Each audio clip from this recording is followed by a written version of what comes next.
وزارت خارجه آمریکا امروز گفت آخر هفته جاری کاتب دولتی این کشور برای نخستین بار به منطقه آسیای مرکزی سفر میکند. روز بازدید رسمی جان کری از تاجیکستان 2 نوامبر تعیین شده است و در این روز دیدار و گفتگوهای با پرزیدنت امامعلی رحمان و وزیر خارجه سیراج الدین اسلف در نظر است.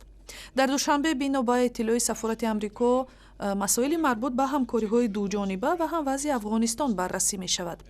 سفر کری به منطقه بعد شرکت او در یک همایش بین المللی در وین صورت می گیرد که وضع سوریه را به بررسی گرفته است. ضمن بازدید از سمرقند، کری و وزیران خارجه کشورهای آسیای مرکزی در دایره گروه 5+1 دیدار و گفتگو کرده در آستانه با وزیران مسائل منطقه‌ای را بررسی خواهند کرد.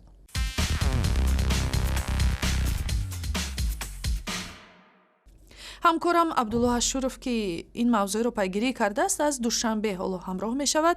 عبدالله، درباره محتوای صحبت‌های جان کری در تاجیکستان خبر بیشتری در دست است؟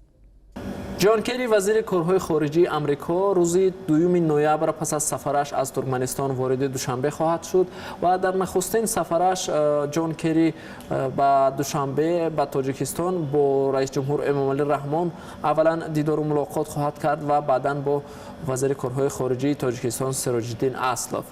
در این سفرش البته جان کری با مقامات تاجیکستان موضوع بروز ناامنی‌ها در افغانستان را مطرح خواهد کرد، چون که در این شب و روز حرکت طالبان، جنگجویان طالبان یکی پس دیگر ولایت‌های افغانستان را تصرف میکنند. تاجیکستان که با افغانستان مرزی از همه طولانی را دارد، البته این ناامنی ها نمیتواند مقامات تاجیکستان را به طرف گذارد و با تشویش نآورد و البته یک قسمی بزرگ ملاقات جان کری با مقامات تاجیکستان گفته می شود محض به همین مسئله مربوط خواهد بود.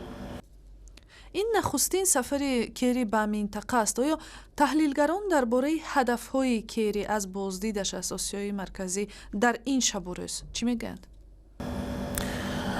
با عقیده کارشناسان که ما هم صحبت شدیم و آنهایی که مناسبات کشورهای آسیای میانه با آمریکا را خوب میدانند و پژوهش کردند، جان کری با مقامات تاجیکستان و عموما دیگر کشورهای آسیای میانه هم اصلا 2 موضوع مهم را بررسی خواهد کرد.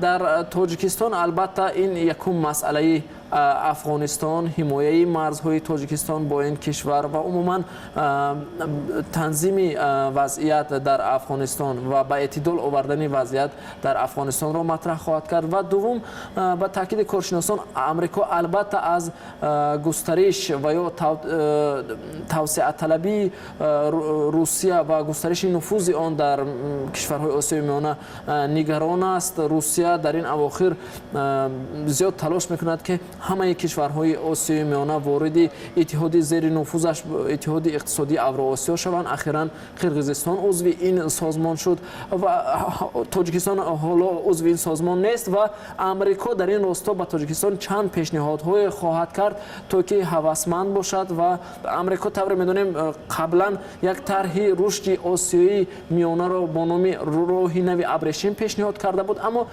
تا این سالها این طرح چندان سرمایه گذاری نشد از سوی آمریکا و از سر زبان ها افتاد این طرح و کارشناسان میگویند که آمریکا این بار هم با مقامات تاجیکستان و دیگر کشورهای آسیای میانه وعده خواهد داد که با این طرح سرمایه گذاری میکند و برای رشد اقتصاد کشورهای آسیای میانه کمک خواهد کرد. تشکر. همکارم عبدالله اشرف بود.